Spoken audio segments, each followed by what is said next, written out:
Hey folks, I'm Red Monster SC, and in this video, we're going to cover the MISC Prospector, an entry-level mining spaceship, and the different mining lasers and module combinations that I recommend, as well as where you should be looking for mineable ores. So stick around to learn everything you need to know about mining and a prospector.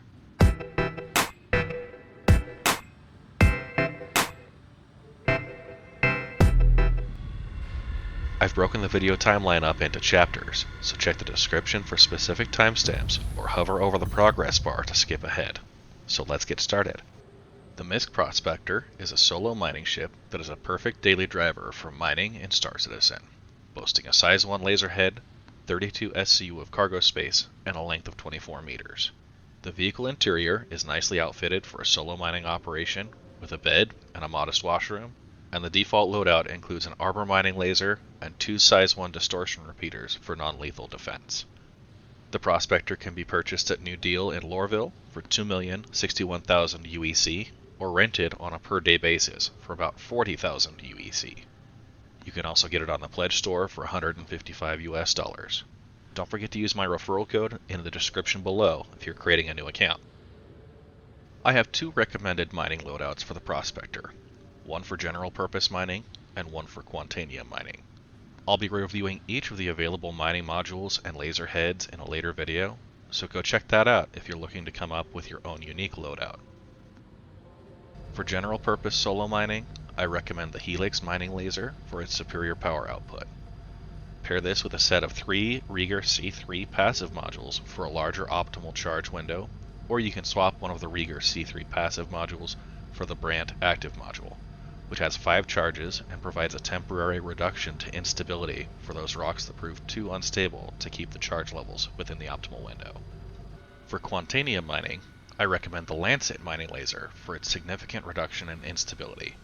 Pair that with 2 Torrent 3 passive modules to get a small power output boost, as the Lancet has the lowest total power output, and a Surge active module, which has 5 charges and provides an instant 40% boost to a rock's charge level. When used strategically, the Surge module can help speed up the time it takes to perform the first break on the rock, but will not be effective if you're unable to maintain charge levels at maximum power. In those cases where you can't get the charge levels to start moving, you might try to swap the Surge with a Foral active module, which provides a 20% reduction in resistance and improves your laser's effectiveness. However, I'd rather just call for help from a friend in a second Prospector. With that being said, these are my personal preferences based off my own mining experience. If you have a different recommendation for mining heads or modules, let me know in the comments below. If you need help finding mineable ore deposits, check out the second video in this tutorial series where I cover how to locate mineable resources on planet surfaces or in asteroid belts, and explain what each of the numbers mean. You'll also want to find a good location for high-value ores, so take a look at the mineable ore prices and mineable ore locations tables presented here.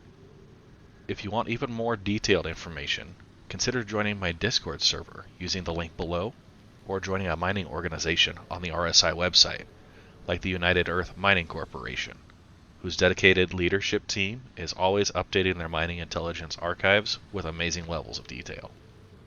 For Prospector-specific surveying tips, the Prospector is capable of mining on any planet's surface, the yellow asteroid belt, any of the asteroid fields around the Lagrange points, and the Aaron Halo.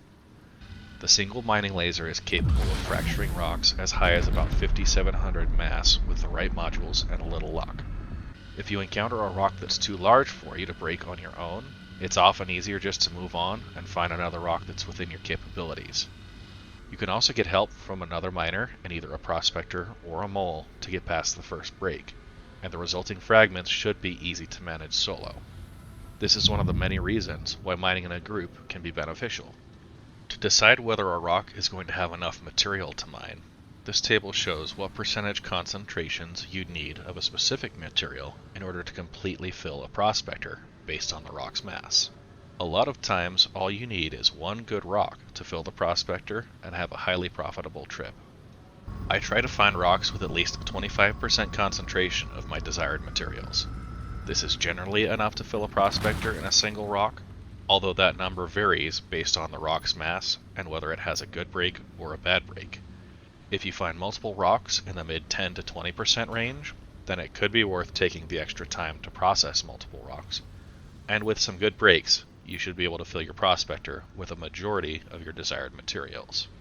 And a single rock in the 40% range is always adequate to fill a prospector. Like and subscribe now if you're enjoying this video, and leave a comment if you notice anything that isn't clear or might have changed in future versions. Now it's time to start mining. Check my previous video on the actual process of mining, since it's going to work the same for any mining vehicle. In the MISC Prospector, you control the mining laser from the pilot seat. Activate mining mode by pressing M, which will open the mining interface and deploy the mining laser arm. Ore deposits mined by the prospector will need to be broken multiple times before they are ready to extract.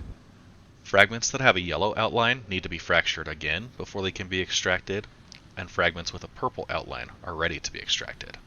Because the rock fragments will have slightly different compositions after breaking up the parent rock, it's possible that your desired materials could be concentrated in a single fragment, which is considered a good break, or they could be dispersed in low percentages across multiple fragments, which is considered a bad break.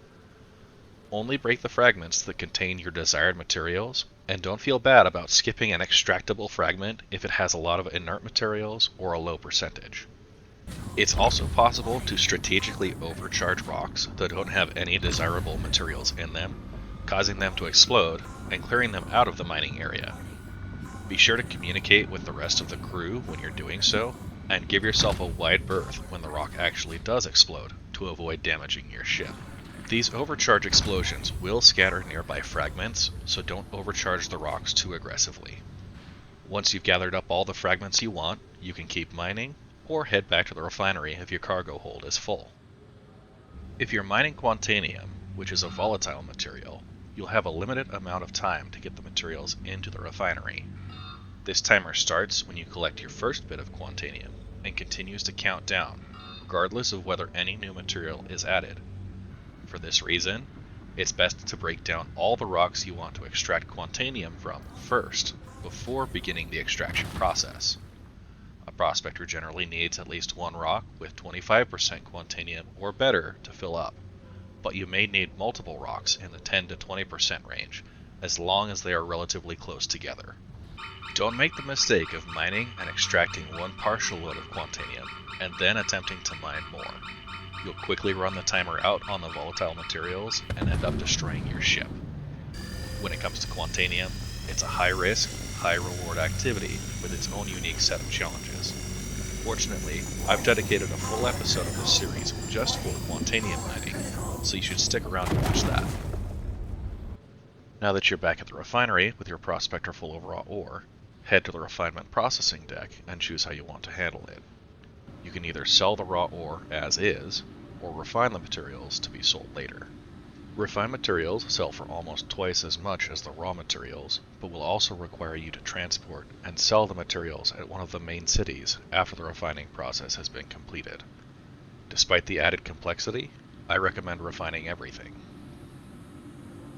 If you're interested in learning about each of the refinery methods and why you might choose one over the other, there's a full episode covering everything related to the refineries and Star Citizen coming later on in this series. For now, there are two refinery methods I recommend. First is the Dynex solventation method for its high yield and low cost. It is the slowest method, so you could be waiting for a few days before it's ready to transport. The second is the Fair in Exchange, which is also high yield, but costs about twice as much and usually finishes in under a day. You'll be able to see all your pending and completed refinery orders for this refinery at the terminal, and you can transfer the completed orders to one of your cargo transport ships to sell later. If you don't have a cargo hauler, you can rent one downstairs inside the mining support center. Leaving your completed orders in the refinery queue won't have any negative impact, except that refinery orders could be lost during a major patch release. If you have refinery orders at multiple space stations, you'll need to travel to each refinery in order to collect them. For this reason, it's best to pick one refinery to act as a home base, rather than splitting your refining jobs across multiple locations. And also worth noting is that refined Quantanium will now be considered stable cargo, so you can take your time when storing and selling it. From here, it's up to you to transport your refined materials to one of the major landing zones, then navigate to the trade and development terminals where you can sell your cargo. Sales prices may fluctuate slightly based on specific demand for each location. However, they will all pay close enough to the same prices to be negligible. If you're looking for my recommendation of sales locations, I prefer Area 18 at ArcCorp, based on the fact that you're already in the same area as the trade and development divisions when you wake up, eliminating a potentially pesky train ride that's required at New Babbage or Lorville. And there you have it. Everything you need to know about mining in the MISC Prospector. Now get out there and mine some rocks. And don't forget to leave a comment below letting me know how you fared in your first Prospector mining expedition. Next up, we take a look at the Argo Mole, a multi-crew mining vehicle that can churn through multiple rocks at a time with a trio of size 2 laser heads. If you've got questions or comments, leave them in the comment section below, and check the pinned comment on this video for any corrections or additional details. You can connect with me on Twitch, YouTube, Twitter, and Discord by following the links in the description. And last of all, like and subscribe if you enjoyed this video, because I'm giving you 2 thumbs up right now. This very moment. You can't see it, but it's definitely happening.